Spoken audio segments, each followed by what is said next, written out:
Assalamualaikum warahmatullahi wabarakatuh.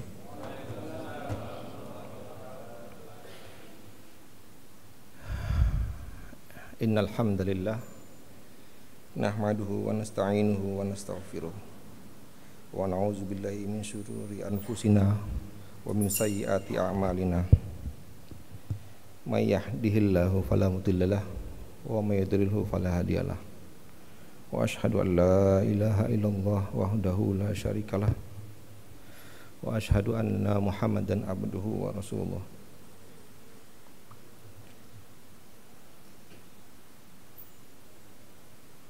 Segala puji bagi Allah, kami memujinya, memohon pertolongan dan ampunan kepadanya. Kami berlindung kepada Allah dari kejahatan diri kami dan kejelekan amal-amal perbuatan kami. Barang siapa yang Allah beri petunjuk, maka tidak ada yang dapat menyesatkan, dan yang Allah sesatkan, maka tidak ada yang dapat memberinya petunjuk. Aku bersaksi bahwa tidak ada Tuhan yang disembah selain Allah, dan yang diibadahi benar-benar kecuali Allah. Tidak ada sekutu baginya, dan aku bersaksi bahwasanya Nabi Muhammad SAW Muhammad dan Rasulullah.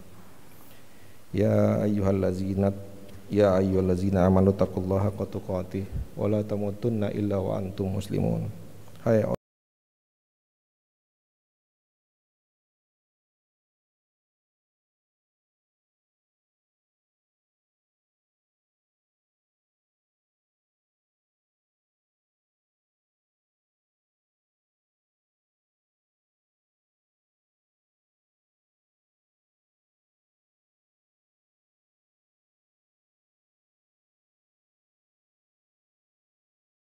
wal arham innallaha kana 'alaikum raqiba.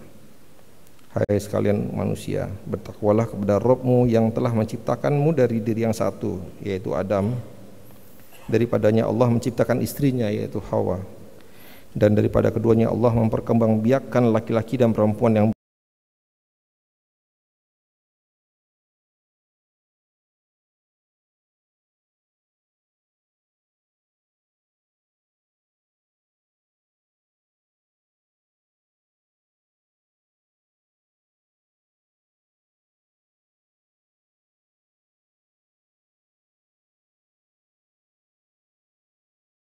tadi itu adalah khutbah hajah, yang khutbah pembuka yang biasa digunakan Rasulullah SAW untuk mengawali setiap majelisnya. Beliau juga mengajarkan khutbah ini kepada para sahabat radhiyallahu anhum. Khutbah ini juga diriwayatkan oleh Imam Ahmad, Abu Daud, An-Nasai, Tirmizi, Ibnu Majah, Al-Hakim, At-Tayalisi, Ay-Ya'la, Darimi, Al-Baihaqi, dan dari Abdullah bin Mas'ud radhiyallahu anhu. Dan semua hadis itu adalah hadis sahih. Sebelum saya membacakan lebih ke dalamnya adalah kita semua mengaku sebagai seorang yang beriman dan bertakwa kepada Allah. Dan perlu diingat adalah bahwasanya satu hal yang kita harus percayai adalah Al-Quran. Di Al-Baqarah ayat kedua disampaikan bahwa Al-Quran itu tidak ada keraguan di dalamnya dan petunjuk bagi orang yang bertakwa.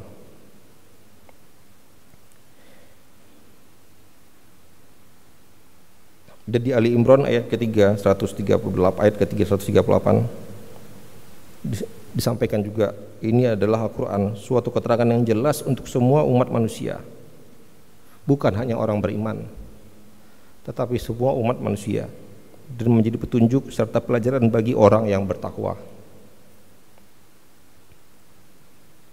Sebelum saya sampaikan lebih lanjut, ada kelakar dengan teman berkata demikian. Coba Bapak bayangkan, dari zaman Rasulullah sampai sekarang sudah berapa miliar orang Islam yang ada, termasuk orang yang sudah meninggal. Dan ini merupakan renungan bagi kita semua untuk memuhasabah diri. Tolong dilihat di masing-masing diri, di peringkat berapakah kita dari miliar orang, Apakah kita peringkat ke sekian miliar orang keimanan dan ketakwaannya, atau yang 100.000 orang? Tapi ingatlah saudara-saudara, semua itu akan dihisab sesuai dengan janji Allah yang kita akui bahwa Al-Quran tidak ada keraguan di dalamnya. Semoga Allah selalu memberikan kita jalan yang terbaik. Di ayat yang lain Allah senantiasa menyampaikan terkait dengan keutamaan bertakwa. Beberapa ayat yang saya sampaikan di surat An-Naba, sesungguhnya orang yang bertakwa adalah orang yang mendapat kemenangan.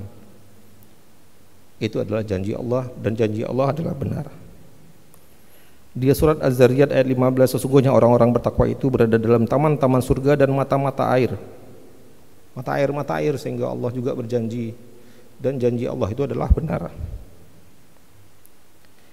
Di Al-Furqan ayat ke-15 Allah mengatakan, katakanlah, apa azab yang demikian itu yang baik, atau surga yang kekal yang telah dijanjikan kepada orang-orang yang bertakwa? Dia menjadi balasan dan tempat kembali bagi mereka. Di ayat yang lain surah Al-An'am 32, dan tiadalah kehidupan dunia ini selain main-main dan sanda gurau belaka, dan sungguhnya kampung akhirat itu lebih baik bagi orang-orang bertakwa. Maka tidakkah kamu memahaminya? Di ayat yang lain At-Taubah 132, bahwasanya Allah semata-mata bersama orang bertakwa. Di ayat yang lain An-Anfal 29, hai orang-orang beriman, jika kamu bertakwa kepada Allah, kami akan memberikan kepadamu Al-Furqan. Al-Furqan itu yang dimaksud adalah petunjuk yang dapat membedakan antara yang hak dan yang batil, dan juga dapat diartikan sebagai pertolongan. Dan kami akan jauhkan dirimu dari kesalahan-kesalahanmu dan mengampuni dosamu, dan Allah Maha mempunyai karunia yang besar. Di surat An-Anfal 29. Di surat lain At-Taubah ayat 4, sesungguhnya Allah menyukai orang-orang yang bertakwa. Di ayat yang lain Ali Imran ayat ketiga 132, dan taatlah kepada Allah dan Rasulnya agar kamu dirahmati. Di atas adalah beberapa ayat yang saya kutip dari Al-Quran, betapa Allah itu sangat menyayangi hambanya dan selalu memperingatkan di dalam Al-Quran. Dan kita sendiri mengakui Al-Quran adalah kitab suci kita, dan kita harus benar-benar yakin keadaan itu, sebagaimana tadi Al-Baqarah ayat kedua sudah saya sampaikan. Dan ingat saudara-saudara, Rasulullah pernah bersabda, takwa itu di sini, sambil menunjuk dada. Ada di hadis Arba'in ke-35 diwariskan oleh riwayat Muslim. Tafsir lain adalah dari Imam Nawawi menjelaskan, Rasulullah juga menunjuk dadanya, maksudnya hati. Beliau menjelaskan dalam jasad ada segumpal daging, jika baik maka baiklah seluruh jasadnya. Dan tafsir yang lain dari Ibnu Daqiq rahimahullah menjelaskan makna hadis tersebut. Dalam riwayat lain, sesungguhnya Allah tidak melihat kepada jasad-jasad dan rupa-rupa kalian, tetapi Dia melihat kepada hati kalian. Maknanya amalan zahir yang tampak belum tentu dapat menghasilkan ketakwaan. Namun ketakwaan itu adalah apa yang terdapat di dalam hati dari pengagungan, rasa takut yang disertai pengagungan, mendekatkan diri kepada Allah dari hati yang merasa diawasi oleh Allah Ta'ala, dan menyadari bahwa Allah melihat dan meliputi segala sesuatunya. Dari tafsir yang lain, Ibnu Utsaimin rahimahullah mengatakan, takwa kepada Allah itu letaknya dalam hati. Jika hatinya bertakwa, maka anggota badannya juga bertakwa. Di ayat yang lain juga disampaikan, wahai orang beriman, bertakwalah kepada Allah dengan sebenar-benar takwa kepadanya, dan janganlah kamu mati kecuali dalam keadaan beriman, dan janganlah kamu mati kecuali dalam keadaan muslim, seperti yang di mukadimah tadi yang disampaikan. Demikian penjelasan beberapa ayat